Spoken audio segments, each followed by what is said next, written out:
अस्सलाम वालेकुम dear students of first year science. Comprehensive exams जो प्रैक्टिकल सेंटर में कंडक्ट हुए 2021 के लिए, उनके सॉल्व्ड एमसीक्यूज़ आपके सामने, वो पेपर आपके सामने है। इनकी मदद से इसमें जितनी चॉइसेस हैं वो सब आपको याद करनी है। सारे सवाल आपको आने चाहिए, चाहे वो चॉइस में दिए हों, चाहे वो ऑब्जेक्टिव्स में हो या शॉर्ट आंसर्स में।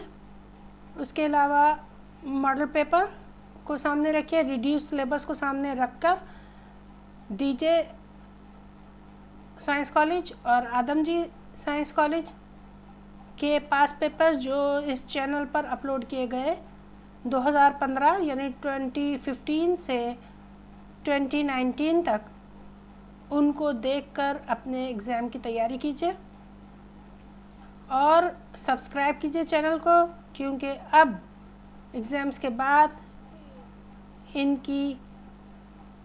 इनके रिज़ल्ट्स और इनकी कीज़ भी आपको दी जाएंगी।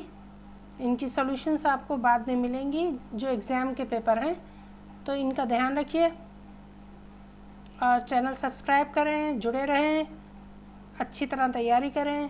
Good luck for you, your upcoming exams, for upcoming exams. Thank you. A centre की जानिब से गुड लक।